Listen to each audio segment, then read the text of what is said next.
Cijela civilizacija će večeras nestati. Nikada se više neće vratiti. Što to znači? U Iranu će utorak biti dan za elektrane i mostove, sve u jednom. Neće biti ničega sličnog tome. Otvori, ovo je obiteljska emisija o ratu. Ozbiljno, jesi li lud? Još uvijek je to obiteljska emisija o ratu, ili će živjeti u paklu. Pretpostavljam da ćemo to pustiti. Samo gledaj. Pa uspjeli smo to izbjeći. Za sada barem. Utorak je donio manje civilizacijskog brisanja, a više nešto nalik na primirje, koje je za manje od jednog dana bilo probušeno rupama. Samo je 5 brodova prošlo kroz Hormuz prvog dana primirja, što je manje nego što ih je prošlo dan prije. Ako primirje potpuno propadne, to neće iznenaditi nikoga. A onda, ubrzo nakon toga, vjerojatno ćemo vidjeti još objava na Truth Socialu u stilu: cijela civilizacija će večeras nestati, nikada se više neće vratiti. Jer ih već počinjemo dobivati. Ako Iran ne bude u potpunosti poštovao prekid vatre, tada počinje pucnjala, veća, bolja i jača nego što je itko ikada vidio prije. Dobro onda, hajdemo imati iskren razgovor o uništavanju civilizacije i konkretno zašto to nije dobra ideja. Ali to znači da prvo moramo raspraviti manje uvjerljiv argument o međunarodnom pravu, zatim možda uvjerljiv, a možda i neuvjerljiv argument o kontraefektima, i onda zaista uvjerljiv argument o tome kako najbolje pregovarati kada pokušavate nešto držati kao taoca. Ako ste novi ovdje, prvo, dobrodošli. Ali drugo, pretpostavljam da mislite da ću sada opuštati se u 10-minutnu raspravu o finim detaljima međunarodnog prava. Neću. Zato što je međunarodno pravo smiješno. Pa naravno, pretpostavljam da je lijepo imati nešto čemu se možeš nadati, ali u smislu praktične stvarnosti na terenu to je praktički beznačajno. I to je ono što ga čini smiješnim. Ipak, uobičajena reakcija na objave Donalda Trumpa na Truth Socialu su šok i užas. Ne možeš to učiniti, to je protiv međunarodnog prava, reći će oni. U redu, i što onda? Što će se dogoditi ako Donald Trump prekrši međunarodno pravo? Hoće li netko doći i uhititi ga? Što će Ujedinjeni narodi učiniti? Sankcionirati ga? Sankcionirati ga svojom vojskom? Čekaj malo. Ujedinjeni narodi nemaju vojsku. Nismo li ništa naučili od Georgea V. Busha i Iraka? Ujedinjeni narodi, kao i svaka druga međunarodna organizacija te vrste, su bezubi. Nemojte me krivo shvatiti. Međunarodne organizacije bez stvarne moći i dalje mogu biti vrlo korisne i poboljšati dobrobit svih uključenih. Moj stvarni alter ego, profesor i teoretičar igara, mnogo je pisao o toj temi. Ali takve međunarodne organizacije sigurno ne uspijevaju tako što prisiljavaju ikoga na bilo što. Naravno, jedan od načina na koji mogu imati stvarni učinak je stvaranjem zadatih standarda za domaće zakone, a zatim vršenjem pritiska na vlade da donesu domaće zakone koji odgovaraju međunarodnom pravu. To funkcionira zato što su domaći zakoni obično lakše provedivi. Ali nemojte se kladiti da će to ovdje imati značajan učinak. Trumpovo ministarstvo pravosuđa već priprema pravne argumente za zaobilazna rješenja, o čemu ćemo uskoro više razgovarati. To neće biti suci u Hagu koji će na kraju odlučivati o zakonitosti američkih zakona. Zato odmah odbacite tu pomisao. Na nekoj razini čini se da neki od uobičajenih argumenata to razumiju. Ali njihova očekivanja i dalje ne odgovaraju stvarnosti Bijele kuće. Međunarodni zakoni bi se trebali poštovati, jer je loše ako ih prekršite. Uostalom, to su zakoni. Zar vas nije sram, gospodine? Zar vas nije sram? Pa najnovije vijesti. Mnogi svjetski čelnici nemaju srama. Zapravo, to bi mogla biti glavna osobina vladajuće klase u odnosu na nas ostale. Misli li itko da će argument međunarodnog prava uvjeriti ikoga o ovoj temi? Pa bilo koga tko već nije bio uvjeren. Zar još netko ne smatra ironičnim to što ljudi često kritiziraju Trumpa zbog očitog nedostatka morala, a onda ga i dalje pokušavaju uvjeriti moralističkim argumentima? Prije manje od 3 mjeseca svjetski su se čelnici okupili u Dallasu kako bi bavili se svojim čudnim čelničkim poslovima. Možda se sjećate da je kanadski premijer Mark Carney održao govor koji su mnogi smatrali najboljim na tom događaju, a tema su bili svjetski poredak i međunarodno pravo. Evo suštine tog govora. Danas ću govoriti o pukotini u svjetskom poretku, kraju ugodne fikcije i početku surove stvarnosti gdje se geopolitika velikih sila ne podvrgava nikakvim ograničenjima, nikakvim pravilima. Zapravo taj dio je bio na francuskom, ali vjerujte mi, ne želite me čuti kako pokušavam govoriti taj jezik. Srećom, zatim je prešao na engleski. Desetljećima su zemlje poput Kanade napredovale pod onim što nazivamo međunarodnim poretkom, temeljenim na pravilima. Znali smo da je priča o međunarodnom poretku temeljenom na pravilima djelomično bila lažna. Da bi se najjači izuzeli kad im to odgovara. Da su se pravila trgovine provodila asimetrično.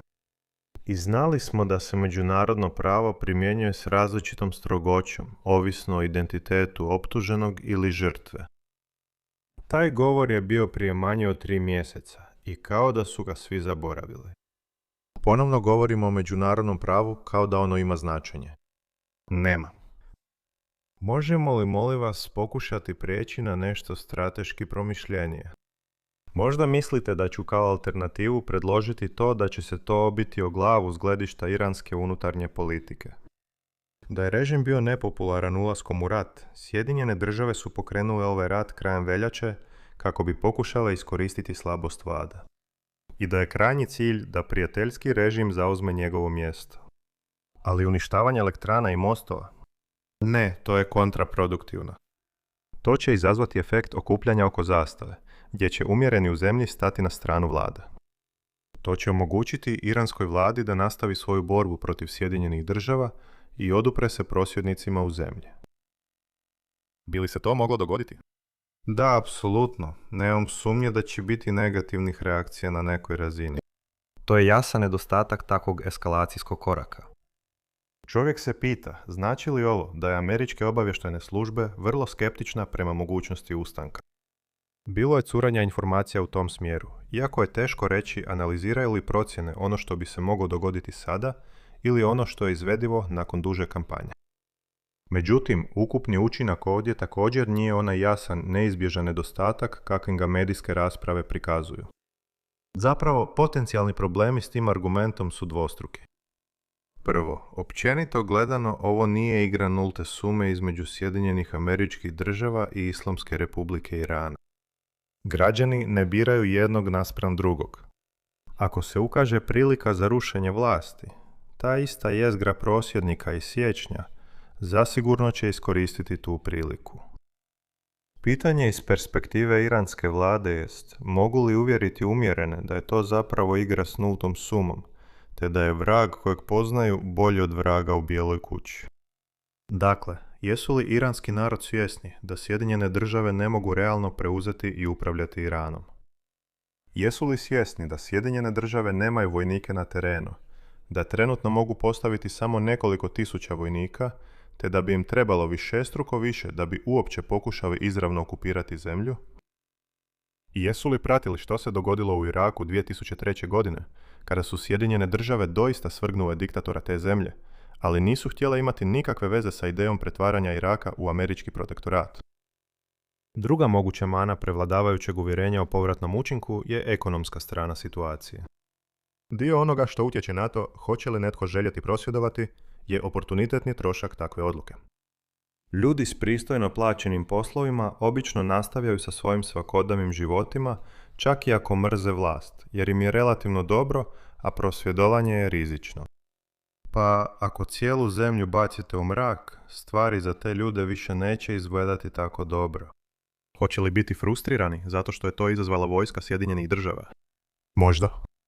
Hoće li to promijeniti njihovu nesklonost prema iranskoj vladi? Vjerojatno neće. Jedina razlika je što oni mogu nešto učiniti po pitanju iranske vlade. Ne mogu puno učiniti da zaustave američke bombe koje padaju, osim, ironično, svrgavanjem iranske vlade. Posljedično, morat ćemo pričekati i vidjeti kakvi će biti ukupni učinci negativne reakcije ako Sjedinjene države ikada primjene ovu strategiju. Na kraju, ipak moramo doći do glavnog pitanja. Postoji temeljni problem s uništavanjem infrastrukture. To je pitanje o kojem smo opširno raspravljali u vezi s ratom između Rusije i Ukrajine, kako u smislu tamošnje infrastrukture, tako i u vezi s novcem Kremlja koji Europa drži kao taoca. A taoc je pravi izraz ovdje. čak i kada govorimo o infrastrukturi. Jednom kada uništite most ili elektranu, nema jednostavnog prekidača koji možete samo prebaciti da biste to obnovili. I to je problem ako vodite prisilne pregovore s protivnikom, recimo oko Hormuškog tjesnaca. Vaša pregovaračka moć određena je onim što možete očekivati da ćete dobiti borbom i troškovima koje možete nametnuti protivniku, pod pretpostavkom da se borite do vojnog ishoda. Možda suprotno intuiciji, zapravo ne želite nametnuti te troškove protivniku tijekom borbe. Ne sve do samog kraja, kada je i posljednja moguća runda pregovora i onako propala. To je zato što ako vaš protivnik pretrpi taj trošak rano, to kasnije nema utjecaja na njegove odluke. Jednostavno je nestala. A to znači da protivnikovi troškovi nastavka rata opadaju. Gubite dio svoje pregovaračke moći.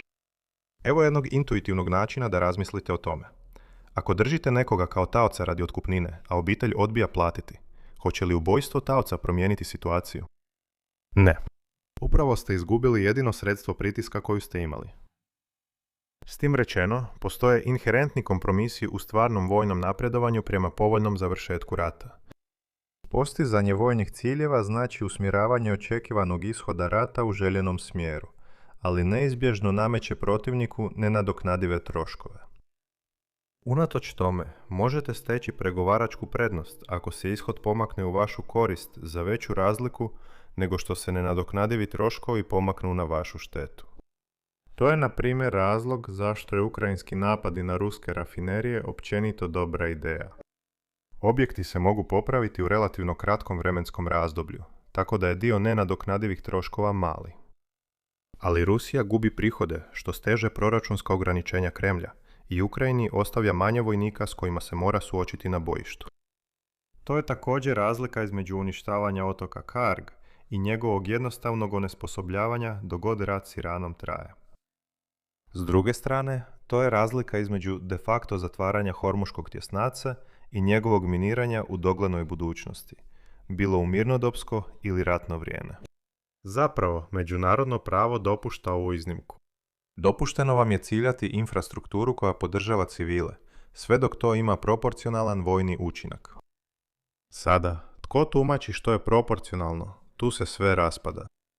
Znate da upravo u tom smjeru ide Ministarstvo pravosuđa, čak i zanemarujući činjenicu da Sjedinjene države nisu potpisnice nekih međunarodnih sporazuma o toj temi, poput dodatnog protokola 1 uz Ženevsku konvenciju. Opet, međunarodno pravo neće biti uvjerljiv argument ljudima koji zapravo donose odluke. Nešto više u smislu da nije u duhu Amerika na prvom mjestu poduzimati radnje koje štete interesima SAD-a, a ovako radnja šteti interesima SAD-a bilo bi daleko, daleko učinkovitije. U svakom slučaju, ne znam koliko će ovaj plan daleko otići ako ga Trump pokuša u potpunosti provesti. Ne bi bilo nimalo iznenađujuće vidjeti još napada na iransku infrastrukturu. Ne zbog Trumpovih prijetnji na društvenim mrežama, već zato što Bijela kuća misli da će to pridonijeti ratnim ciljevima. Ali bilo mi je fascinantno što su gotovo 3 puna dana vijesti bile temeljene na stvarima koje je Donald Trump rekao. Da, to nisu stvari koje predsjednici inače govore, ali to i dalje nisu stvari na koje bi se oni koji prate rat trebali fokusirati. Sjeti se, postoji meme vezan uz hranu o tome. Svijet koji vjeruje u taj meme nije kompatibilan sa svijetom koji pokušava protumačiti svaku prijetnju Donalda Trumpa. Za usporedbu, koliko ste puta čuli Iran kako skandira smrt Americi? To je manje više sažetija verzija onoga čime je Donald Trump prijetio. Ali naučili smo to ignorirati, jer to je ono što oni govore. A ono što se govori u međunarodnim odnosima nije baš važno. Važna su djela, zbog čega pokušavam zadržati fokus na tom dijelu vojnih kriza. A ovdje, vrsta djelovanja kojom je Trump prijetio ima veliku stratešku manu. Dakle, koje su naše ključne poruke za danas?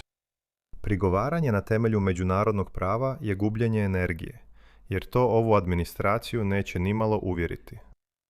Postoji rizik od negativnih posljedica takvih operacija, iako ukupni učinak mogao bi biti mješovit. Ciljanje infrastrukture može potkopati vlastitu pregovaračku moć, zbog čega to obično nije dobra ideja. Dobra ideja je nastaviti učiti više o tome što se događa s ratom. Puno videa i cijela lista za reprodukciju na tu temu. Pogledajte ih. Ako vam se svidio današnji video, lajkajte, podijelite i pretplatite se, a mi se vidimo sljedeći put. Čuvajte se.